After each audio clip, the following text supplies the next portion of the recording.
Hey, it's the Movie Club, and we're back. What's up, you guys? It's the Movie Club, and we are back with another review. Welcome back to the Movie Club. We are here with another review. All right, the Movie Club is back. I think this movie is significant, one, because it is one of the only 10 August Wilson plays. I think this is the second one that they've made into a movie, Fences being the first, with Denzel Washington and Todd Black producing all 10 of them. For me, this was special because it's Chadwick Boseman's last film. And Viola Davis. Everybody else is good, but for me, it was the Chadwick. It was the Viola Davis.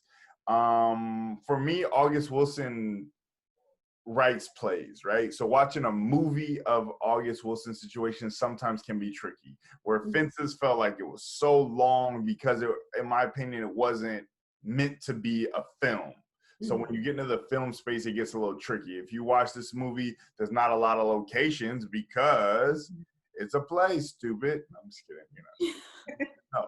All right, so for this, I think that's why sometimes it can get caught up. But I think one thing that you get out of plays or things that are originally plays is you're going to get some banging monologues at some point. At some point, you're going to get monologue down.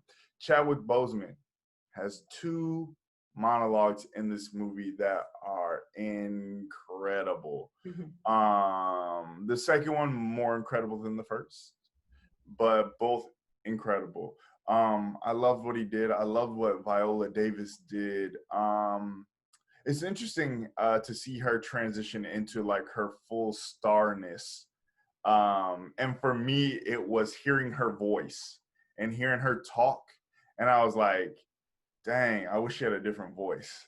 And I know that might sound crazy, but I think it's like sometimes when we watch our favorite actors, we can mimic their voice because their voice doesn't change. That's like a super specific thing, or they have to be going into a super specific space to do that. So for this, I'm like, oh yeah, Viola is household at this point because I could hear her voice, and her voice now carries through all the roles. But I believed it. I loved it. It was sad because, at least for me, I know that this is the end of Chadwick. There's no more, there's nothing else coming.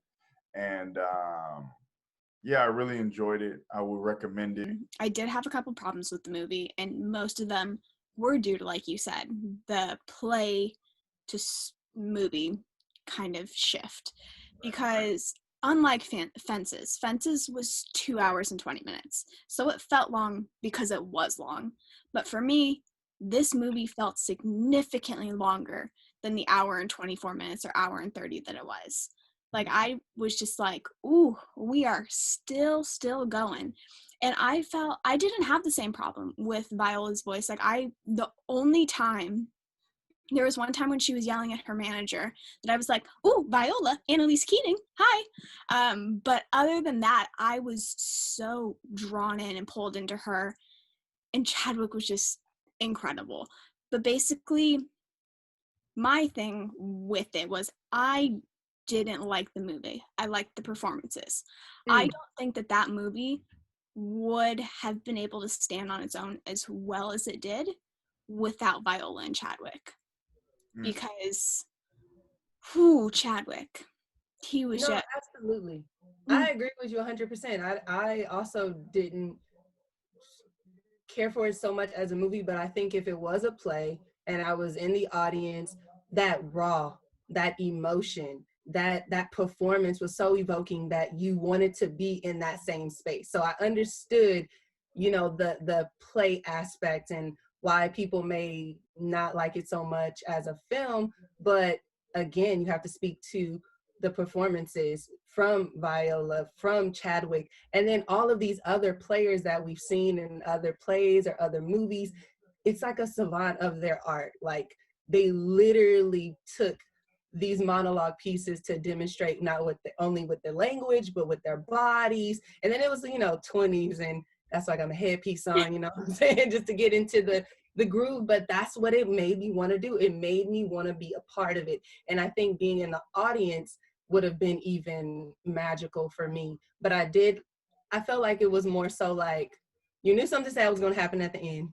You knew he was setting up for his demise and, you know, destruction, because he was so traumatized. And we're talking about Chadwick's character. He was just traumatized from so much. And I think that's what made the film watchable. Like, you wanted to see how he was going to end up. I was waiting for somebody to die. I needed, like, I was like, it's too much hurt, it's too much passion. Somebody's gonna die, and that's drama, that's play. So I enjoyed it, but I would have definitely loved to be in the audience at a play to watch this. I agree with all of that, and that's fair with that feeling of this feels like a play, it feels very long. I read the play, so I was already familiar with the story. I knew where it was going. I knew what was gonna happen.